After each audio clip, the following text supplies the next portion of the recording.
Hi, everybody. It's Topline 101. 101? 101. 101. It's a Do we 101. not graduate? Are we not like 201 or 301? 101 up in the face.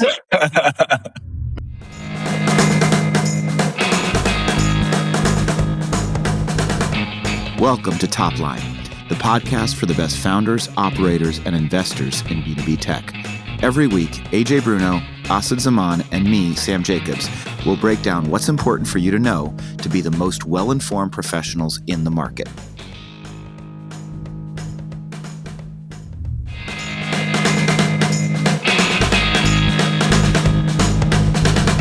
This episode of Topline is sponsored by Staircase AI by Gainsight. Your next expansion deal or churn risk, it's already in your customer data. You're just not seeing it. Staircase AI analyzes every conversation, spots hidden risks, and automates expansion plays so GTM teams can win more renewals, drive pipeline, and stop buyer fighting. Forecast with 95% accuracy, eliminate guesswork, and turn customer insights into revenue. Because the best way to grow is to keep the customers you've already won. Learn more at gainsight.com/staircase. That's Gainsight, SIGHT.com/staircase. Now back to the show. I'm Sam Jacobs, joined by Asad Zaman, CEO of Sales Talent Agency, and AJ Bruno, CEO of CodaPath. Hello, gentlemen. Asad, I don't think your neighbor listens to Topline. Share with our listeners a little bit of what's happening in Toronto. Wow. Okay. So we don't get along with our neighbors. It's quite toxic between these two houses, and so we have a rule: we don't talk to each other. How does someone not get along with you? I've known you long enough. They're very weird. They're strange people. Hopefully, they never find this. So we don't talk to each other, and Sherry and I like to feed birds. And so in our house, in the front yard, we feed tons of birds, sometimes squirrels, everyday squirrels. And so every day there's like 50 birds at any given point having a good time outside. They don't seem to like that. So they put a net on their front yard to protect dirt. And right now, literally right before this, there was a poor bird stuck under the net in agony. And I just went and tore the net and let the bird out. And now I'm going to get into a lot of trouble for trespassing on a property of somebody who hates me and letting the bird out. And that's vandalism, according to him. Yep. Destroyed private property. Yep. Who do you think you are? You're a Trump. I don't know. But I thought, you can't let the bird die. Like, the bird, poor thing. It was in such agony, Sam. Like, what am I supposed to do? No, you're not allowed to let the bird die. And this is, there's all these regulations about fishing nets so the dolphins don't die. We can't let the birds die. Yeah. Poor bird, it did nothing. It was in just pure agony. It was so sad. I literally had a tear in my eye. Birding around, just trying to be nice. Just being a bird. Isn't it still winter in Toronto? Why are there birds up there? Shouldn't they all be south? Birds were here throughout the winter. Minus 30 outside my house. There were 30 birds having a good time. It's magic. You just made a really good point. It's global warming, climate change. So we shall see in the coming days where this goes. It's not going to go anywhere good. No, it doesn't. It sounds entertaining, so I think it'll be good for our ratings. I know it's good for our ratings. A joke that my daughter told me that has to do with birds yesterday. She pointed up to a flock of geese and she said, "Dad, do you know why one side is longer than the other side?" Why? Because there's more geese on that side. My 9-year-old daughter told me that joke yesterday. That makes sense. It's just true. Sensible joke. Cool story, bro. Oh, man. All right. Well, it's your favorite B2B tech podcast, and we're going to be talking B2B tech. Today in B2B tech, some tech got B2B'd. Actually, a lot of news. We got a lot to cover. All right. A lot of news. It's good. It's good stuff today. Kick us off. Okay. So I think we start with the most entertaining thing that's happening, which is that earlier this week, Rippling, two HR tech companies decided to go to war. One $14 billion company, the other $12 billion. And they ended up doing the most non-HR things as a result. One of them being that Rippling accuses Deel of placing a spy in their organization who, over the last couple of months, has been giving them sales intelligence that is saving Deel from churning a bunch of customers for Rippling, has been enabling Deel to win competitive deals against Rippling and giving them some insider information on product strategy. And so Rippling started feeling like, hey, something's off here. We're losing a lot of these deals to their deal. Why? What's happening? And so they started looking into it, and they thought there was a spy. And so they implemented what's called a honeypot trap. And without going into, I think everybody has read this and so knows all the little details. But essentially, they figured out who the spy was. They confronted him. He ran to the bathroom. He tried to flush his phone down the toilet. Phones don't flush down the toilet, apparently. So he pulled it out of the toilet, put it in his pocket. You got the iPhone Pro Plus. Yeah, the big one. It probably still works. It's like waterproof is very... These Irish toilets are not built for that. So then he had to come out where there were authorities. They're like, give us that dirty phone. He's like, no. And he ran away.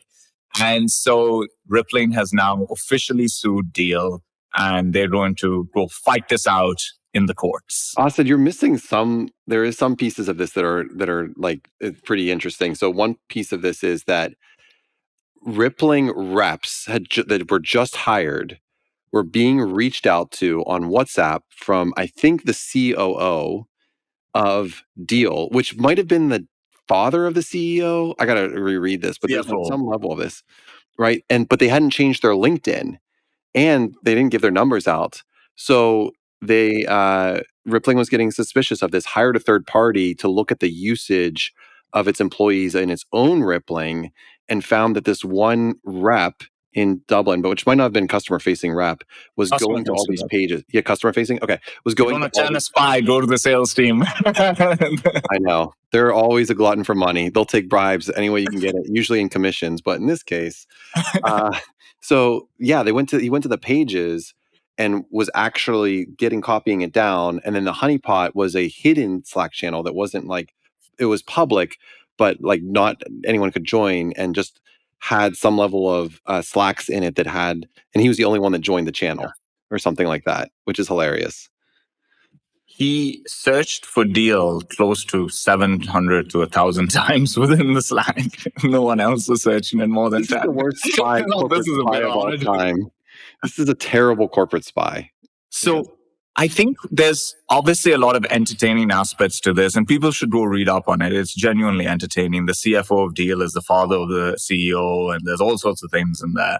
But if we click into this, I think the angle that I find most interesting is, how do we get here? How does competition, which is ripe and everywhere, when does it go from healthy competition to espionage? Sam, reactions to the general story, as well as your thoughts on that question. I don't think it's specific to a category. I think it's specific to the founders. I think Deel was a YC company, right? Yes. And I feel like I've never heard Rippling was a YC company. Well, they both might have been YC companies. Rippling, Parker Conrad is known. I guess I already knew his reputation from Zenefits. But the Deel reputation has been emerging over since they've been growing so quickly. And it really isn't very positive, to be honest. Yes. They very aggressive sales tactics. I can just tell you personally, they told me that a certain type of visa wasn't possible when I moved to Spain. I currently have the visa. I was issued the visa. Got it 3 days They later. told me was not possible. Like all of their salesmanship or salespersonship was, hey, if you don't use Deel, there's a high likelihood you'll go to jail. That was like because it's very threatening when you're saying you're not going to be in compliance. And half of me wondered if they were like quasi-threatening to report me to the Spanish government in some way. Wow. And I wouldn't put that past them either. So my point is, like, my reaction to the story was, I'm glad Parker Conrad went after them. I've never heard a good thing about this company. And, I appreciate that they're growing really quickly, and the EOR space is very on trend because we're globalizing the workforce, even as our country cracks down on immigration. But that hasn't stopped us from all hiring people in Argentina and the Philippines and everywhere else. And I think Deel is riding that. I'd put my eggs in the Rippling basket because I believe that Parker's more of a product-led CEO. I don't think Deel's a software company. I'm sure they would say they are now, and I'm sure they have a platform, but I'm sure that I would guess that Rippling's products are better. I could be wrong. But a lot of this started from what you're kind of touching on, which is that these two were actually partners, and Rippling was in a deal with them where they would want to white label their EOR solution. But Rippling decided very last minute, they decided to back out. And the reason they decided to back out is while they were working on this white labeling solution, on the back end, they were building products that would put them in direct competition with Rippling. So Rippling is like, okay, if you're going after our lunch, then we can't be partners. We'll do EOR ourselves. And that became the genesis of what became a very, very toxic relationship between these two companies and translated into this and other such issues that are coming up. AJ, have you, I think people underappreciate how much of this actually happens. Thoughts on that point? Do you agree with that statement or disagree? Oh, this is I've got a fun story here, but I will just first say that isn't it interesting that HR companies tend to have these big HR problems? I love this. Yeah. Like remember Namely's CEO? Like was it sexual harassment and like Namely blew up? It was a pretty big deal.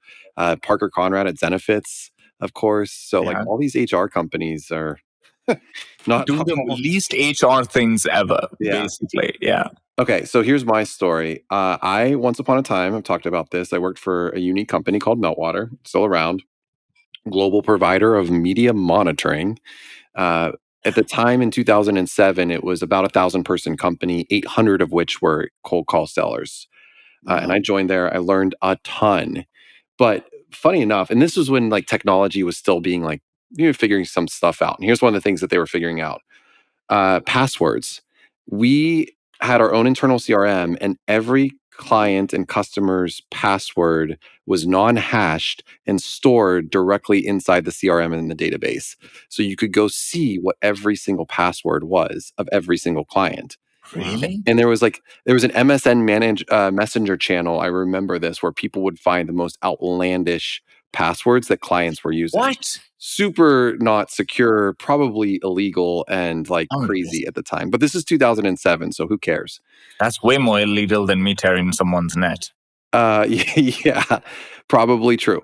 But one of the things that we did was we defaulted the password to welcome for Meltwater for new clients. It was just easy to remember. So fast forward 5 years, Matt Allison, who was also at Meltwater, was my co-founder at Trendkite, and Trendkite was directly competitive with Meltwater.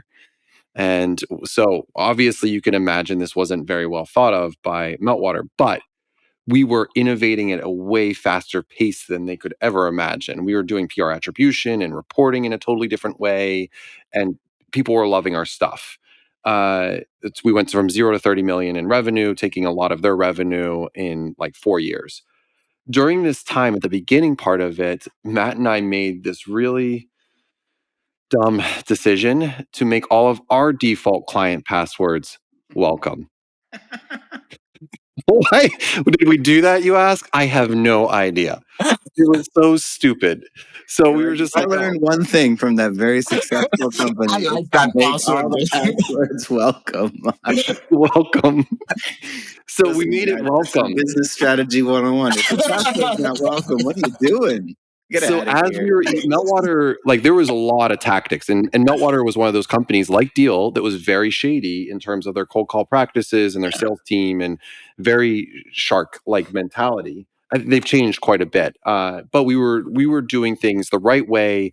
We were just using technology to aid our advancement in terms of outbound and using things like outreach. At the time, it was ToutApp or Yesware or whatever, using Salesforce they did as a CRM to like actually help get an advantage.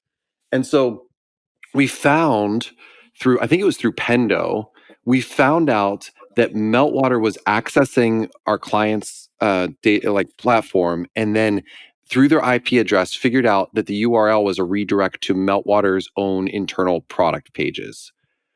And so like, we were like, oh. So they were going in and then redirecting your customers themselves. And they were also taking features and saying like, we need to do this in their own product roadmap pages with PR attribution. Come on, Meltwater.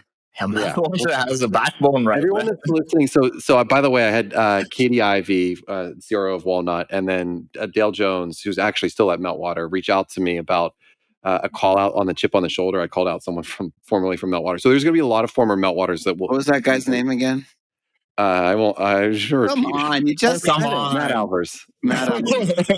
Age is easy to convince. Come on, okay, that's so. Wait, Eric Huddleston, our CEO at the time. All right, time out. So, did it get back to Matt Albers? I think so. Yes.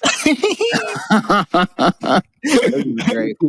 Which we assume nobody's listening, but 5 people are listening. Turns out there are a few people there. But what I told everyone was like literally a water under the bridge for me, and it was such a catalyst and internally driven. And chips on the shoulder are not healthy, so that was something I was a me problem, not a Matt Albers. It didn't sound like it was water under the bridge. Just that did not sound like water under the bridge. It took you a second to think of that example. Anyway, back to corporate espionage. Which he had the screenshot of that email in his favorites folder.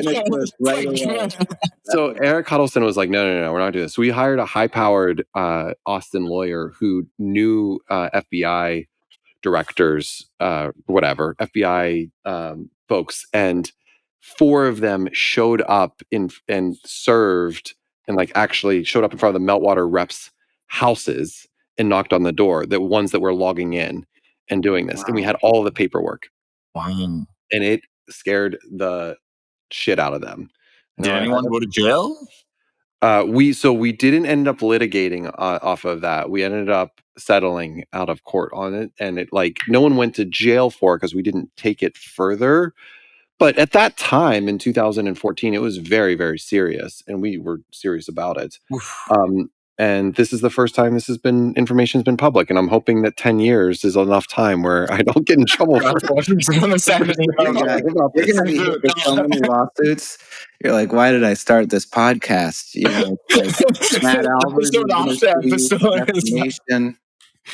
Yeah. So corporate espionage is a very real thing. Don't be like that, Matt. Come on. You did it. Own it. Own it, Matt. It's on you. Here's what I will say for QuotaPath. We've had issues where we've had employees like screenshot other competitors' Slacks because they had friend working there and then tried to share them, and I've like cut that down immediately. That's great. Like, that's I don't leadership. I like literally I've reduced it. Show it to me first, but then don't just delete it. I think you meant cut that out. Not down. Yeah, cut it out. It was millions of Slacks, and now it's just thousands of Slacks. No, we cut it out altogether. I was like, no, we're absolutely not going to do this, and I won't stand for it. So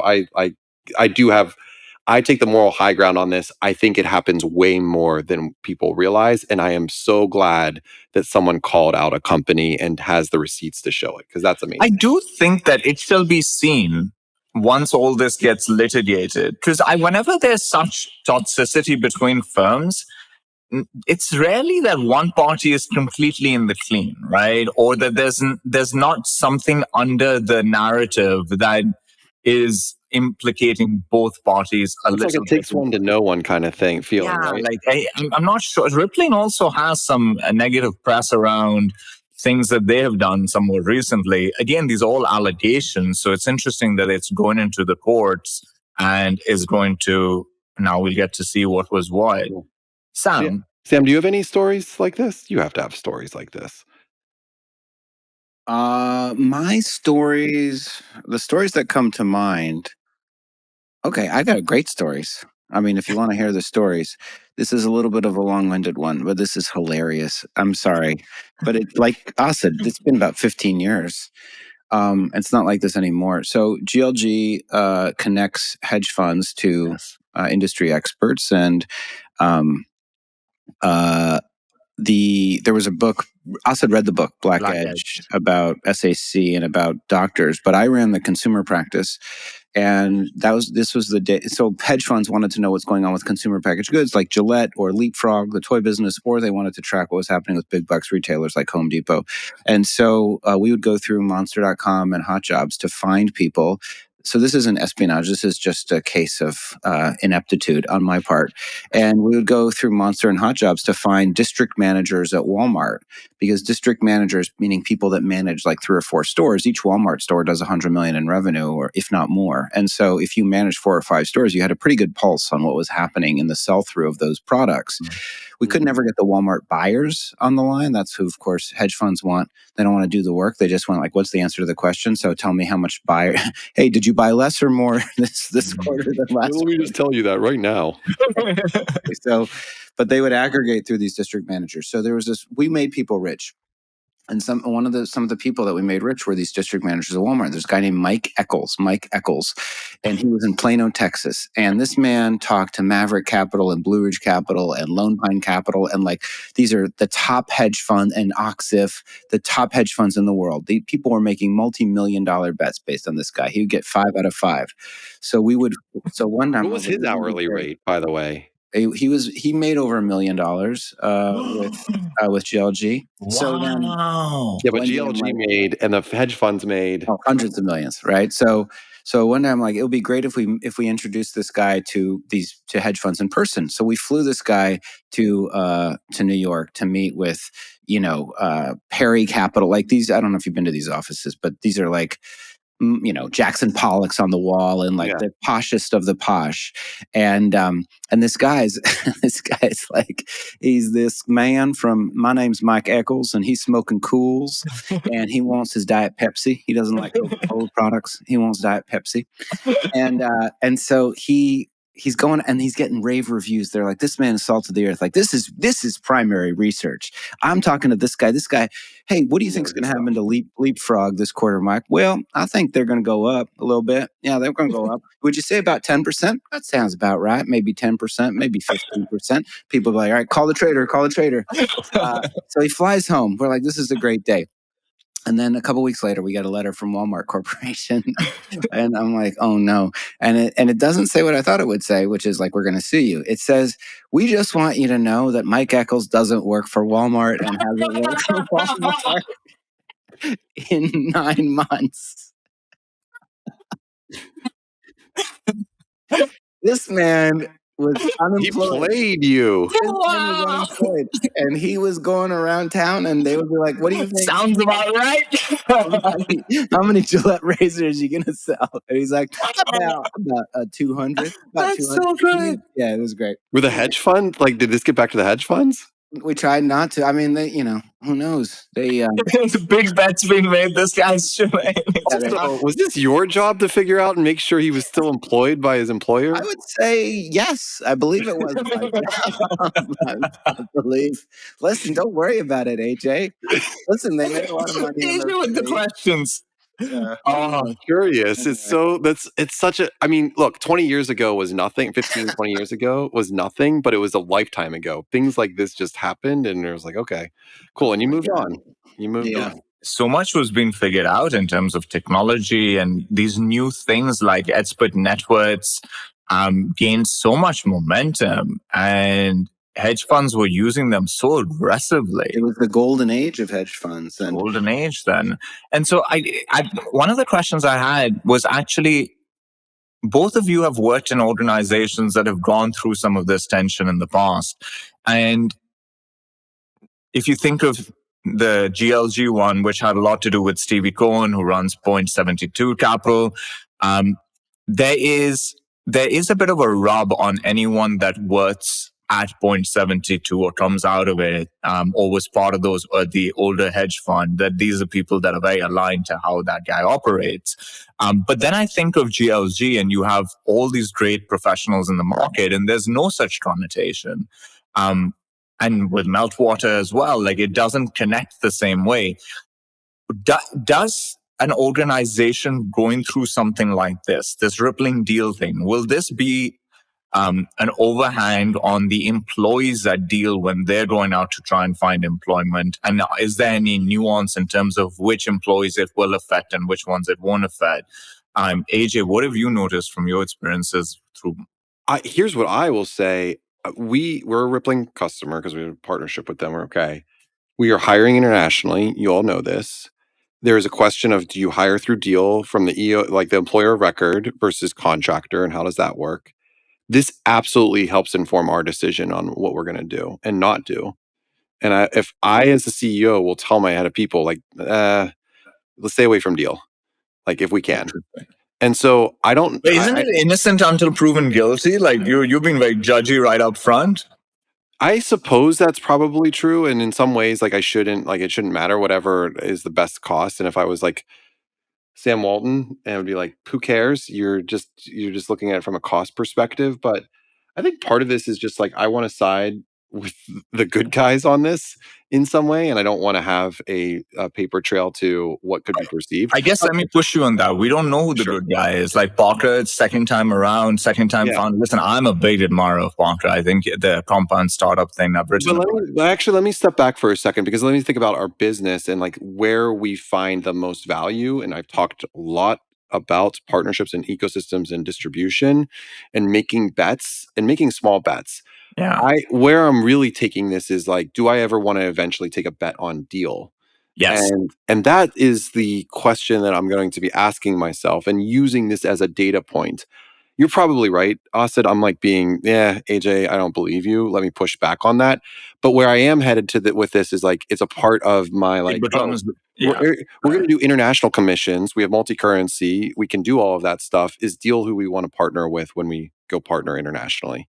Yeah, I think that's a fair way to look at it. Sam, I worry for the 1,000+ people that work for Deel that when they go out to find a job, there's going to be a little bit of a rub on them. Do you think that's a fair thing to worry about? Do you think it's contextualized to maybe this level of the person? So maybe the leaders are going to have a lot more questions associated with them. But if you're a recruiter or BDR or somebody more junior, mid-level, people in the market will not judge you when considering you for employment because of this. I would judge somebody. I mean, Austin, you're best suited to answer this question. I just hired somebody from Deel. Yeah, I think. Listen, I think it has an impact. Yeah, for sure. Whether or not people say it, even if they don't intend for it to have an impact, and they intellectually understand that this person wasn't at fault. Yeah, I think it has an impact. It doesn't mean it's. Definitive. It doesn't mean that that means that they absolutely won't get hired. And, Zenefits had a tainted reputation, and Sam Blond is doing great and working on a stealth startup. And the people that worked at Zenefits are not thought of as crooks. It's actually thought of as a great sales organization. But yeah, I mean, if I see some Deel on somebody's resume, I think about it, because culture's a real thing. Because people say, this is how we do it here. And well-meaning people, when told this is how we do it here, will do it the way that they're told to do it. And it's few people that will stand up and say, that actually doesn't work for me. Yeah. I think I got to find another job. And so over time, you are corrupted. Yeah. And I would worry that the person's moral center might be a little off. Yes. If that's important to me. If it's not important to me, then who cares? I guess I agree with your take on it, because I think when you're hiring people and you now know this, you're wondering what are all the things we don't know that are part of a culture where this happens. And that's what you are. And we have to be so careful and precious about our environments that you're going to be a little bit concerned about that. I think in terms of advice to people that are in an organization that's going through something like this live, is that once this becomes known, the sooner you leave, the more you manage your narrative. So there is a narrative you can have where you say, this wasn't my experience there. Once it became known, I left very soon after. I looked for a job immediately. And I think that strategy can help people across many levels in an organization. I think staying for another long time and more things coming out and then going into the market, you're going to have some clouds over your head. The reason I mentioned YC at the beginning is because the vibe of Deel reminds me of Uber, pre-Dara, I guess. Like it reminds me of Travis Kalanick a little bit, and just in terms of we'll do what we need to do to win. And I don't know. It's not my preferred method of operating, but I'm also not a billionaire. So here's what you are saying, Sam, which is interesting. Uber had a tainted past in a lot of different ways, but one of them was like the major thing that happened was that I remember anyway was Travis was calling out an Uber driver, like that was recorded. Remember? And got out and was like all huffy about it. And I can't remember the details of the conversation, but did not paint him in a good light whatsoever. And I think he was ousted pretty quickly after that. The thing that happens in these situations is there's a crack. And when a crack happens, you get another crack and another crack and another crack. So I don't know, like Sam, seems like you have more awareness around Deel's reputation. I'm not really aware of this, but this is a pretty major crack, which will make me put this under the microscope to look at other cracks. And so I will not be surprised if we hear a bunch of things start to come out. We haven't had a good B2B drama case in a while. So we're overdue for one, aren't we? I think one of my favorite lines in a show, or I'm going to get it wrong, but the point is, I think it's the first episode of Ozark, and the gangsters come and they kill his maid or his partner, but I think, and the point is, and they say nobody does anything just once. Yeah, like that's just when you caught them. Oh, because right, the example is. If your maid steals from you, do you fire them? And the answer is, of course you fire them, because that just happens to be when they got caught. Yeah. And nobody does a thing once. And so to the point of where there's smoke, there's fire, the fact that it's unlikely doesn't mean it's not impossible. It's impossible, but the universe doesn't tend to produce just one of anything. The universe tends to produce multiples because things tend to be the outcome of a system. And especially stuff like this, where like this can't be the first time and only time where you decided to do something. One guy in Ireland, he was their pilot for corporate. Yeah, they're like, we thought we'd test this strategy out. This poor guy, what happens to this guy, by the way? Like, so the corporate bro guy, I forget his name, but Ross. Ross. He was posting about a lot of the messages he's getting from employees within Deel and within Rippling. And I found one of them really interesting, which was a person working inside Deel explaining how they are managing the narrative internally. And they're kind of making light of it all and saying, we're going to go back at this, and we have our own claims against them. But it's almost like they're kind of laughing it off internally. And I found that as you have to have considered 4 or 5 different strategies and landed on one when you're going through something like this. And it was just very interesting that was the strategy that they picked. I don't know if it's the right one or wrong one. We shall see. But it was an interesting choice of what to say to your employee base. That obviously will have some people that tilt this way, but a lot of people, I would say the majority of Deel's people are probably really good people trying to do really good work and don't want to be part of this nonsense. And the dichotomy between the energy in probably an executive meeting versus the energy you're trying to take to your employee base, and it's all good. I thought it was just very strange and interesting. Wasn't it? Go ahead, AJ. Well, wasn't it just 6 months ago that the CRO of Rippling put the CRO of Deel on blast for showing up to their chat and like posting something and then saying F off? And there was something going on between stupid LinkedIn conversation back and forth. So I think it was Deel. These two companies clearly have history, and as we've said, this is still a story. What's the playbook for crisis communications? Like, what's the conventional? Let's say tomorrow something terrible comes out about STA. What are you supposed to do? So there's a conventional and there's new age.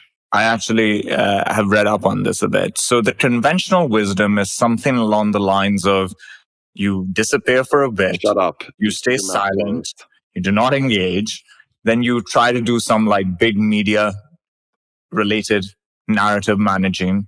And that's what your traditional PR firms would advise. But most of it was just shut up, basically. The new age one is a little bit of what you see now on Twitter, where Andrel is a really good example of this. So whenever somebody goes after Palmer Luckey, he goes off. What he realized is if all of media is coming after you, firstly, you have to fight. So he will fight. And he will pick one publication or one writer, and he will go hard against that one person. So it becomes a us versus them, but a very aggressive fight.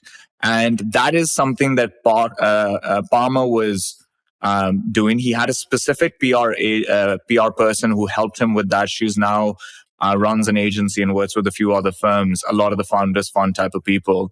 And she's really strong. She's very, very strong. I forget her name. And the playbook is like, Joe Smith wrote this article from the New York Times. Joe never once called me, and he's been mucking around like something like that. Way more. Joe was plagiarizing in his thesis in university. Joe missed 7 of the payments for alimony. Joe does not pay his gym bill himself. He tells his company to pay it, but he hasn't worked out in 9 months. Like, you just go hard against Joe. And Joe's the writer that broke the story, not exactly even a whistleblower or whatever. So you pick the writer or you pick the publication, and you're taking away their credibility. You're saying, here's everything we've uncovered that makes this person highly uncredible or their organization highly uncredible. Hence, anything they say is uncredible. So even their defense of it is now not credible. And if you can win that, if you can find enough on them to make them uncredible, then you win. And if you can't, you lose. And it's almost like a Trumpian thing of like flood the zone, say 50 different things, totally confuse everybody, say a bunch of weird stuff that may or may not be like Biden signed these pardons with an electro pen or some kind of weird pen there. And you're like, what are you talking about? What's going on? Docu signed it. Everybody's just confused. That's interesting. Unfortunately, it's quite effective. It works really well. It's the new age, new way to do it. But I was going to say in recruiting, Asid, like headhunting and finding a good executive talent, we've seen this happen previously with like Google and Apple and them going after each other. Do you see this today as something that companies are starting to continue to litigate for in non-competes, etc.? Even when Steve Jobs was known to do this a lot, he would just reach out and be like, you're targeting my people, and I'll start really going hard after your people. Like, you stop this. And there's emails that are now public between Apple and Google and Apple and a bunch of other organizations where he would say, you got to stop this or I'm going to go hard. And he would scare everyone off. The Google people backed off his people at that point. Like there's an email chain between Eric Schmidt and Larry Page, etc. They're like, let's just take it easy here, essentially. So even then, it was not legally allowed. You can't do that, actually.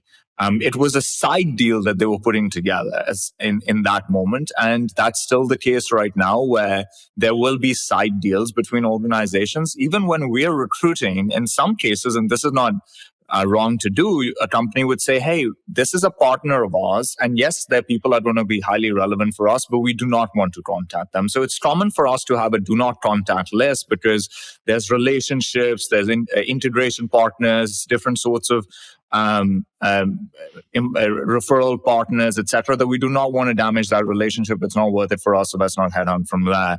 But there's more rules and regulations around this. Like, you cannot legally not consider an inbound applicant for a job anymore. So even for us, if we recruit for anyone, we are not allowed to solicit their employees. They're not allowed to solicit our employees for a certain period of time. They've now got protection. But if their employees apply to a job that we're working on, legally we have to look at those employees. So there's now a little bit more rules and regulations to protect the employee, but there are still a lot of side deals that happen. And there's a lot of really aggressive hiring, talent wars that are going on in the market right now. The two most aggressive talent wars are the AI talent wars. Like there's a very constrained number of people in the market that are really, really good at creating large language models. And the big firms are fighting aggressively to win and doing some really aggressive things. The second one that is really aggressive in the market right now is enterprise salespeople. I'm working with a client who's scaling their enterprise team quite significantly. And we found some data for them, which was that there's a talent pool of about 800 people with some specific enterprise sales experience. And there are more than 1,500 jobs today from great companies targeting those 800 people. Assume out of the 800, maybe 10, 15% of them are any good. So you have all those 1,500 jobs targeting maybe 100 people. And it is crazy out there. I saw one person get a $600K OTE offer from SAP for an enterprise AE role. That used to be a $300K job, guys. Is that a 50-50 base? 300K, 300? Massive base, massive commission, crazy RSUs. Good for them. Good for them. Getting CRO level comp as an AE, not bad, right? So Moral of the story, corporate espionage.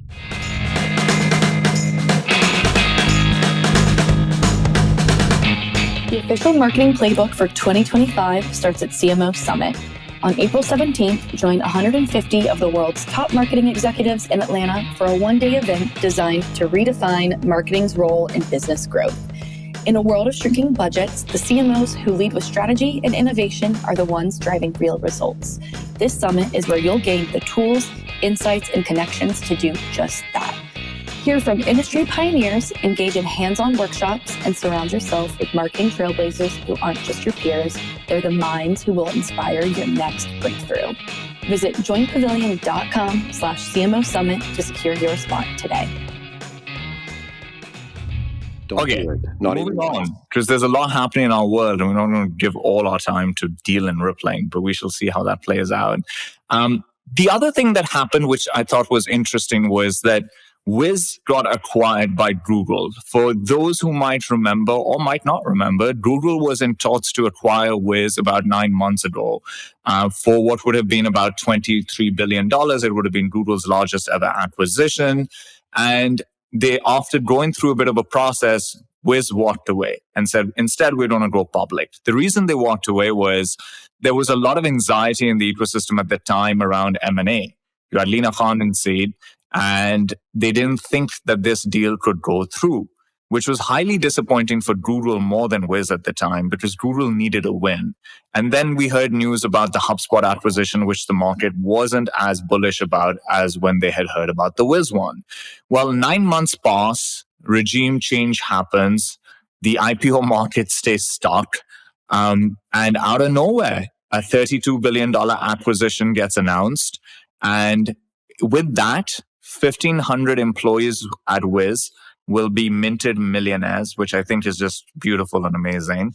It's nice. All of their employees? Are there are more than 1,500 employees there? I think they have a little bit more than 1,500. It was like 1,600. It's fair to, I don't know exactly. 1,500 are millionaires. It's fair to say there's about 1,500 of them that would be at least get $1 million. That's or awesome. two. And so, curious what we should pull from all of this. Sam, when you hear this news, how does this make you feel, and what does this tell you? How does it make me feel? Numb. I'm excited for the 1,500 millionaires. I'm excited that there's going to be liquidity in the ecosystem, and maybe that will spark further investment, further opportunity, further entrepreneurial dynamism. Other than that, and I'm excited for Insight Partners, I guess. Yes. You guys mentioned to me that they had like an 8% stake in Wiz. And I'm a little bummed. If the cause of this is that the equities markets are not around, and so Wiz decided that there's no IPO path, therefore we have to take whatever Google offers. That's a bummer. Yeah. Just to click into that one statement, I think it actually worked out more in Wiz's favor because Google became more desperate. And so they were looking at some of the terms within this deal. And there were one or two terms that were really interesting. The breakup fee. So in case this deal actually still doesn't go through, because sure, there's regime change, but maybe the new regime specifically doesn't let Google do acquisitions for whatever reason. Yeah. That breakup fee is now 3 times what it was before. It's about $3 billion, which is still a massive win for them if it doesn't go through. The second one was they're going to be allowed to operate somewhat independently. And other cloud providers can still use, customers of other cloud providers can still use their platform. And so they ended up gaining a lot of the leverage because over time, Google lost more and more of its position in market. Search is not doing well. Their cloud business is okay, but not killing it. There's just a lot of pressure on them. And also besides all of the terms, they got $12 more billion. That's pretty neat, right? Or 10 billion at least. Yeah. Here's something that I think will pop up this year. Figma being bought by Adobe. Watch that happen. I don't think it'll happen. I'll make a bet with you on that. It had a similar feeling to the Wiz Google acquisition because of regime change, so to speak. How about we make 1,000? We'll do a small one. We're not all in and billionaires, so we'll do $1,000 bet on. I don't think Figma gets acquired. I think Figma actually struggles a lot because what I'm hearing from engineers and product people is they're choosing to just skip Figma altogether and build prototypes or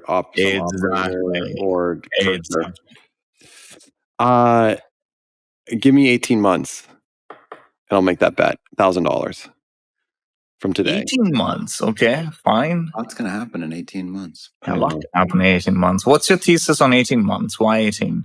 Well, it just gives me more time. It just pushes up the bet.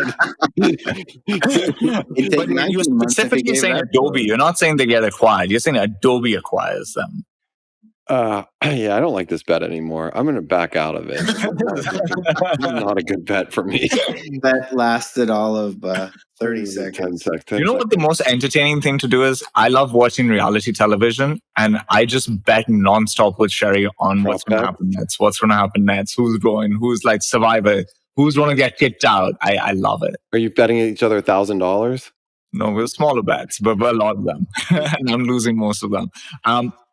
Moving on from this Wiz one, congratulations to the Wiz folks. Hopefully it goes through. Sam really loved that topic, by the way. He felt really this made me feel I was hoping that you would jump over that because I think the Apollo seamless thing is interesting that their pages were removed from LinkedIn. And because it was also like a crisis thing because the CEO of Apollo didn't say anything. And then he went on LinkedIn and said that like it's not going to affect their business in any way. But didn't give good reasons for that. He's like, we'll be fine. Don't worry. We got this, guys. Don't worry. Wasn't he went on LinkedIn to do this or on Twitter to do this? First, he should have gotten in touch with Palmer Luckey's PR person. It would have been a lot bit true. No, he went on. Well, I mean, I'm not on X, but I read it on LinkedIn. But I did too. I think it's really interesting. You know, Apollo is worth. Aren't they like a unicorn? Aren't they worth a billion? For sure. They raised a monster round. Yeah, they did like $100 million round. And I don't know to what extent they're reliant on scraping LinkedIn, but you get to this point where you're like, think you're too big to fail. Like, well, at this point, if we're skirting what's plausible and possible, we've gotten away with it. They're definitely not going to shut us down now. And LinkedIn's like, nope. Yeah. I thought what was really interesting was this is not a new rule that LinkedIn has. I have looked in the past, like I was a product guy. Like I remember early in my recruitment career, I remember thinking about different ideas that one could build in the recruitment tech space.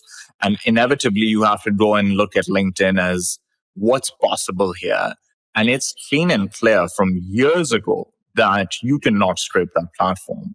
And so it was really interesting how everybody was scraping it. And when I would talk to these companies and ask them, how are you getting all this data? What's the process? It's fascinating. So the first thing is they're blatantly scraping the publicly available LinkedIn data. If your profile is private, they say they can't scrape it, but they are scraping it the public ones. Then there are a bunch of other data providers who essentially will buy data from a company that has data on a person. They will enrich that data and then sell that data. So they buy it from 4 or 5 different sources. And then some companies will provide you with a personal email address or a personal cell phone number. How do you get that? That is only available through hacks. So when hacks happen, and there have been some big hacks, that data gets put on the dark web to be bought. legally the person putting it on the dark web gets into trouble. But the person buying that data doesn't get into the same type of trouble. So if you ever get a personal email address or personal phone number, it only comes from one place, and that's where it comes from. And so they are breaking a bunch of interesting rules, the big one being the LinkedIn one. And LinkedIn used to cram down on these people all the time. SalesLoft almost went All under the time because of this. That was their only product. For a while. For a while, they're like letting these people go on. These people are raising hundreds of millions at billion-dollar valuations. And we talk about dependency risk when you're building on somebody else's platform, right? Like, think of this risk that no one was really taking into account when they were valuing Apollo. This does change that business's valuation completely. There's no other source of this quality data that you can get. If you can't scrape LinkedIn, the data quality just got cut in half. And you have to understand that Apollo's data quality is what? Out of 10 leads, you find maybe good data on 5 or 6 of them. If that gets cut in half, well, what happens to these businesses? You know what I think is interesting is that, well, there's an argument. I'd love your reaction, both of your reactions to this argument. The argument is this hurts LinkedIn more than it hurts Apollo. Well, maybe not in the short term, but there have been a lot of, so just tell me if this is like wishful thinking, but we've been talking about how creators are having the organic reach of the ability to get to the people that follow you on LinkedIn feels harder than it's ever been. And there's 110,000 people that follow me on LinkedIn. And my guess is that, in any given day or when I post something, probably 500 of them see them out of 110,000. Maybe it's a little bit more, but it's not a ton more. And that coupled with, okay, so you can't scrape the data. LinkedIn saying, ostensibly in the spirit and the support of users, like it would be the end of the world for me if somebody had my Gmail, which is not true. I don't particularly feel that way. So that puts everybody is sort of being sent the signal, go build somewhere else. Like LinkedIn's not making it easy for the people that contribute content. There's these, you can call them parasites or you can call them symbiotic organisms. According to Richard Dawkins, like it's all just a matter of evolution and when. But you can say that Apollo is like a parasite on top of LinkedIn, or you can say that it's proof of LinkedIn's value, and LinkedIn ultimately should want people that are building these kinds of businesses on top of LinkedIn because it makes them central. Whereas now Apollo has to rebuild their business without LinkedIn. And now LinkedIn is no longer at the center of the conversation. So I feel, because everybody, well, not everybody, but me, I feel I want to find a different way to build an audience than on LinkedIn, because over the last month and a half at this point, I feel like my reach has materially declined. So actually what I want to do is scrape the 110,000 people and find some way of getting that into a list and then doing what I want with it, maybe sending a newsletter or something like that, but not relying on LinkedIn. What do you think? I think it's a little bit of wishful thinking for that specific argument, Sam, in the sense that like Apollo is not much on the radar of LinkedIn in that way, at least from a size standpoint. But your core argument, which is, hey, LinkedIn is at the center of this. The more they do this, the less their own influence becomes powerful. Which I do agree with that. Intentionally reducing their influence, yeah, and they think it's to protect their asset. And I'm wondering if. But they're actually the power of their IP is the network. So it's the whole point of it is contact information, and I think you're reducing a distribution channel of that network by getting rid of it. LinkedIn has the strongest network effect moat, I think, in tech today, because we use LinkedIn prolifically for recruitment, and 100% of the people we want to reach out to, the contact information will be correct because those people have created a profile. So the social network powers their business tools. And so as a business tool buyer, I know that human beings feel there's an incentive to keep their profiles up to date, especially if they are in certain types of roles and certain types of verticals. Luckily for us, commercial folks in tech are using LinkedIn the most. And so 100% of the data will be correct. Maybe 100% an exaggeration, but in the high 90s. 9 out of 10 of the messages we send out are opened, and hence we can optimize for very high response rate as a result. If 9 out of 10 have seen it, at least, I know they're going to see it. Now getting a higher response rate is a problem I feel like I can solve. Whereas in other cases, deliverability is in the 40, 50, 60% range. And so LinkedIn has figured this out where it's built a really strong social network where for the user, the biggest incentive is employment. The biggest incentive. So that drives them to keep it up to date, which creates really good business tools for all of us to be able to use. And I think what LinkedIn got wrong in the strategy of the last couple of months is in my mind, they should stop companies like Apollo from scraping. It's not in LinkedIn's best interest to have these people scrape their data frivolously and use it as they want. But at the same time, reducing the reach of their creators is a massive mistake. And it's something that a lot of social networks over time reduce the reach of creators to incentivize paid promotion and paid sponsoring posts to get more reach. These two things happening at the same time connect these two groups and connect these two issues the way you were saying, Sam. And what they should have actually done is go after Apollo, etc., but actually juice some of the reach so that you guys are all happy. And then other people are happy that these scrapers are gone, and then optimize for spend later on. The fact that they did it together is what's causing a lot of thrash, I think, for them. I've got a quick fun story on this front that is a business story. So to this day, I am still banned from Yelp. I cannot access Yelp. And the reason for this is back in 2014, I had a friend's company that was a competitive monitoring company, and he asked, AJ, does TrendKite pull Yelp review data? We didn't, but I said we did for sure because we were just starting. I was like, yes, we do. So he hired us. He didn't even know. Of course he hired us. And then I had to go hire someone else that did have that data. So I hired someone, but they didn't have the full data. So I then hired a friend on like Upwork or whatever to build a Python scraper on Yelp. And I got banned in succession 10 times from Yelp. And finally, on the 10th time, they're like, okay, we're cutting you off. But I thankfully had gotten all the data we needed. And I'm just not allowed on Yelp to this day, 10 years later. Yelp is horrible. I hate Yelp. I'm not missing it. Yeah. I like Yelp. It's tough because you have all these stories of people that for some weird reason will go and write a review about a restaurant that they have never gone to. And it's always funny when they'll go and they'll write all these bad reviews, and the owner of the restaurant will be like, we shut this restaurant down 3 months ago. I don't know what you're talking about, dude. And it's like a lot of that happens. And I just find anonymized reviews as being there are very few edge cases where it made sense, but in most cases, Ange had a Yelp review on her preschool because she interviewed a kid and just didn't accept him based on whatever from an interview standpoint, like they were full or something. Like this parent had never used their service. We had a guy recently, he wrote us a bad review on Google. We're like, hey, dude, why'd you write us a bad review? He's like, I did it by mistake. How does that slip? What do you mean you did it by mistake? That was the best answer. Like, okay. I think that the anonymized, I agree with you, Asad. So I hate Glassdoor for that reason. Yeah. Just like mean-spirited. I don't know. Very few edge cases where it made sense. And then they try to hold you hostage as an organization. And have you ever written a bad review on a review site? I don't think so.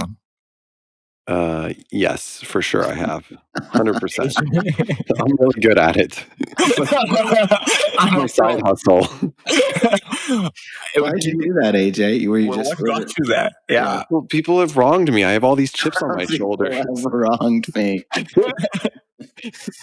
great. I've got to write the world somehow, review you wrote.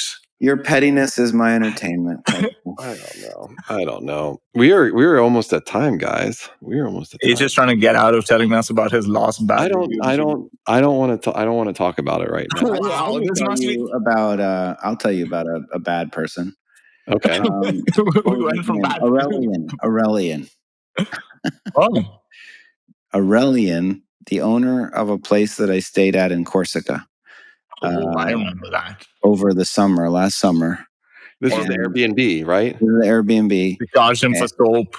They charged him for toilet paper. There was nothing in the place. Nothing. There was no shampoo. There was no soap. There were barely any dishes. There was no monitored bed the linen. water, which is a common thing actually in Corsica, but nevertheless, they're like, if you want sheets on the bed, literally, if you want sheets on the bed, if you want towels, I'm like, bro, how are you living your life? Like, my favorite part of this is Sam's a bougie guy, so it's not like this was a 2-star place that he found. Like, he's probably right up there as like, this is one of the better places to live in this region. Just the person that wants to get into this business. Go ahead, Austin. He sent you into the bushes to take a picture of a meter at some point, and that was just my water meter. Yeah. The water meter, and I use too much water, and but you have to like lift off a grate, literally in the bushes. Like you have to get really dirty and do it. And the maid, the woman that managed the property, would not do it either. They're just staring at me. I'm like, I can't even see. It's all like fogged over and cloudy. And this was, I think, the first time Sam met his in-laws. Yeah, I just Aurelian. If you're going to get into the business of, like you're going to do an Airbnb, like. Just the kind of person that does an Airbnb to chisel people, to just be like hyper transactional, like that person is a small person. That person, just stop. Like you're putting limits on your own life by being petty and small and stupid. Like, you're in a bad mood. Stop being in a bad mood. Like be in a good mood. Put some nice shampoo in there. Like the Airbnb version of Citibank. Yeah, exactly. Aurelian, French man that lives in Paris. If you're going into hospitality, but you're not naturally a hospitable person, you probably shouldn't do it. Yeah, they're just coming at it from the wrong angle. Like, well, and I'll be able to charge them this and charge them that. It's like, what if you just made it pleasant to be in your fucking apartment? I think this is the absolute perfect place to take it to the end. Let's do shout outs today. Okay. Who wants to shout? AJ, you always have people to shout out.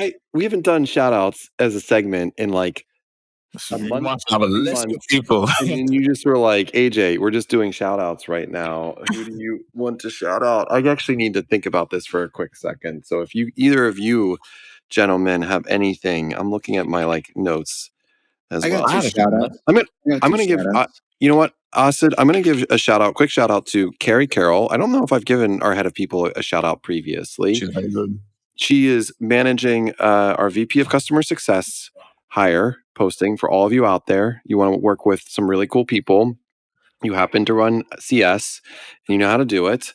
You should reach out to Asid, who's running our recruitment through SDN. Reach out to me. Reach out to me. Reach out to AJ. Reach out to me. Reach out to Carrie. This is why I'm giving Carrie. Reach out to me. My inbox is a mess. Reach out to Carrie. She is awesome and she is just crushing it. And she will tell you why we just won Best Place to Work in Austin and where we're going to win Best Place to Work in Philadelphia. So wow. Shout out to Carrie, but really shout out to like your number one best place or just on the list? I mean, we're in like the top quartile, I'm sure of it. That's great. No, it's top. I think we're number 7. We were looking number 7.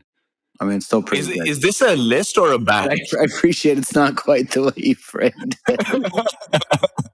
You're a quintessential founder. I mean, like best place to work, like the best place to work. Like, I didn't say that. Probably the best place to work in Corsica. Like we're probably like really good. That list should be a good place to work. When they go with the best place, it's like it should be a very binary thing. That's good enough. The best. Great. Yeah. Thanks. Shout out to Carrie. Thank you, Carrie, for all you do. You're amazing. Love working with you. 10 plus years I've worked with Carrie. She was the office manager at Trenkite, and she has some crazy stories. If we ever want to have a guest that has some stories, Carrie Carroll has some stories for sure. She's lived a wild life too. I like it. I'll go next. Sam, you can end it. I want to shout out Caitlin Doyd from Insight Partners. Caitlin is a director on their talent team. And in your career, you meet certain people very randomly who end up shaping your career to some extent. She was one of them. Insight came as a very random inbound lead. In 2021, I think. And by chance, I told at the time we had a sales team, I was like, if an investor comes, just put me on it. And it was her. And we got to know each other. and we just really got along. And they had a portfolio company in Toronto where they wanted some support, but they realized we could do work more than in other places beyond Toronto. And she decided to put us on the list of vendors. And from there, Insight is now a major part of our revenue flow. We do a lot of business with Insight, but beyond that, they've introduced us to many investors, countless number of investors, probably of the $1 trillion in assets under management under the investors we support, maybe half of that has come from Insight introductions, if not more. And she's just been such a great supporter and somebody I feel very grateful to have randomly met, and for somebody to have taken a bit of a shot on us and have been such a big part of who we are today. So shout out to Caitlin Doig, and shout out for AJ. Caitlin needed a reference when we were working, when we were talking the first time, and I asked AJ to be our reference, and AJ very nicely did it. And shout out to Sam, because I met AJ because of Sam. So that's that. Oh man, look at that shout out. You just like a ping pong that shout out. That was just like a chain, like in a video game where you have like this combo. You just comboed it all up. Got it all done. Great job. Great job. Sam's been thinking for 10 minutes on this. No, I can't. I'm going to shout out. Listen, we didn't talk about it yet today, but I'm going to shout out Dave Kellogg. He came and spoke to the CEO community yesterday, and I just learned stuff every time he talks. Yeah. And I really liked his perspective on product marketing. And he's like, if you can differentiate rice, then you can differentiate your software company. And I thought, you know what? He's dang right about that. Right. And I'll shout out Scott Pollock. Scott Pollock joined us. He was the CEO of Fernio. He's now our Senior Director of Programs at Pavilion. And he's responsible for Pavilion University, for our mentorship program, which we're going to be sort of rebooting and relaunching, our peer community program, which includes cabals, and also chapters. And he presented this is cool. So I'll just tell you this and we can end it there. But we talk about total addressable market, and Scott said, people work for 43 years on average. We should think about total addressable career. How long are they members of Pavilion, which is, about 2.5 years, and how long do they work? Well, they work 40 years, and we should be talking about share of total addressable career, not just share of total addressable market. And I thought that was a great way of framing it. So shout out Scott.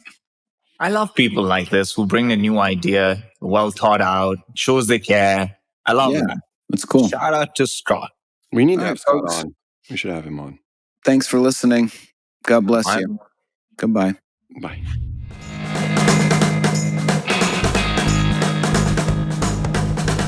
This episode was brought to you by AirCall, the business communications intelligence platform. Deliver a better experience for your customers and your teams at AirCall. That's AIRCALL.io. Save time, save money, and improve performance with a single communications platform.